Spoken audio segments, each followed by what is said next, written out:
kontarësimohet. Nga studentët shqiptar janë avancuar jashtë shtetit dhe kanë pas mundësi shkollohen një si ato të patën të kundër. Kjo është një nga pyetja ime dhe tjetra, sa mendoni ju që tek shqiptarët ekziston ende ajo ndjenje flaks kombëtare për të rezultuar sërish një situatë të tillë si ajo e 2001-shit, duke pas parasysh se ushtarëve dhe familjeve të tyre nuk është përkushtuar kujdesi i duhur. Për studentët shqiptar në 2002-shën vinjën delegacione bashkë me prindërit e tyre dhe thoshën: Zoti Ahmeti, legalizoni Universitetin e Tetovës dhe asgjë më tepër mos bëni. Unë e dija që nuk përfundon këtu çështja shqiptare dhe me legalizimin e Universitetit të Tetovës. E bëm legalizimin e Universitetit të Tetovës. Që të gjithë ato njerëz të cilët kishin studiu 8 vite me radhë, ata thuja se s'kishin kryer asgjë sepse diploma nuk kishin. Thotë kishin diplomat pa njohura. U njohën të gjitha diplomat. Tjetra, në mes 4 rrugëve të ishën 500 studenta që mu fillimisht mu tha 100 të mjekësisë, stomatologjisë, dhe kam hequr të zi të ullirit me Prishtinë me Tiranë dhe nga 100 mu bon 500 tani që këshën marë pare nalt e poshtë që t'i regjistrojnë studentët dhe u kam rënë në qafë si Universitetit Prishtinës ashtu edhe Tiranës dhe zgjodha hallin e 500 studentëve të mjekësisë që vend nuk ishte as Tirana as Prishtina për të vetit, por më nimun mu dhe u jam mirënjohës atyre njerëzve që më nimun, si Ramush Haradinajt ashtu dhe Ibrahim Rrugovës. Për studentët tjerë,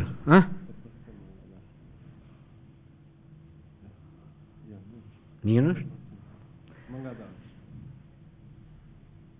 Nuk e di, janë të organizuar, dhe unë kam biseduar me biznismen shqiptar, që të përpiqen të bojnë në ndihmë për student që të studiojnë jashtë vendit. Kam biseduar me shumë njerëz të Bashkimit Evropian, të SBA-ve, që të na ndihmojnë me kuadro, që të marrin të studiojnë jashtë, qoftë të shkallës së tretë, nuk e di tash numrin, veçëm zini për fjale, po e di që një numër i biznismenëve dhe një numër i shteteve të kanë marrë student, qoftë prej vitit parë, qoftë shkallës së tretë. Në numër nuk e di, po në vazhdimsi kam biseduar dhe këtë mund të argumentojnë shumë personalitetet e Evropës dhe të Amerikës unë, jo njëherë, po në çdo takim kam folur që të na ndihmojnë në këtë drejtim. Në rrugë shtetërore e di se një numër edhe në rrugë shtetërore kanë shku për studime, janë dhënë stipendione, po nuk e di sa është numri, sigurisht ky numër nuk është i mjaftueshëm, po u kisha lut, studioni edhe në Universitetin e Tetovës, edhe aty ka profesor. Studioni në Evropën juglindore edhe aty ka profesor. Lidhur me familjet edhe me ushtarët. Kisha thonë që se entuziazmi dhe vrulli i rinis asnjëherë nuk duhet të ndalet, por unë mendoj që më sot situata nuk është që të mendohet organizimi i luftrave, organizimi i ngritjeve, sepse jemi në mbyllje apo në përfundim të një programi jashtëzakonisht kombëtar. Statusi final i Kosovës është në përfundim e sipër, marrëveshja e Ohrit, marrëveshja paqësore e Ohrit është në përfundim e sipër me 2-3 probleme që ne i kemi theksuar dhe i theksojmë në vazhdimsi, përfaqësimi i shqiptarëve në institucione, përparimi akoma më tutje i të drejtave, si në gjuhë, si në shkollime kështu me radhë. Unë e thash edhe në fillim që mos pretendojmë që me marrëveshjen e Ohrit dhe me luftën që ne kemi bërë dhe do bëhemi pjesë e barabartë për 1 vjet ose për 4 vjet. Sigurisht për të bërë të barabartë duhet pak më shumë kohë duhet.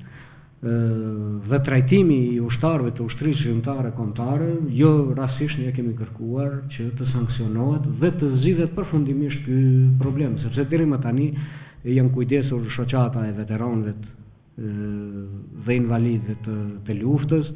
Për dikon është kujdesje e vogël, po unë mund të them që deri tani 30 banesa ajo organizat ka shpërndarë për familjet e luftës dhe mbi 2 milion euro ndihma ka grumbullu prej qytetarëve.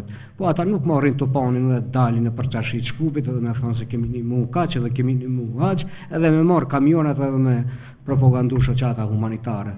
Por u kanë rregullu banesa familjeve dëshmorëve edhe kanë mbledh ndihma prej gurbeqarëve, prej popullit shqiptar në Maqedoni dhe u ka dhënë familjeve të dëshmorëve, po jo me televizor edhe me kamera, sepse ashtu i thym.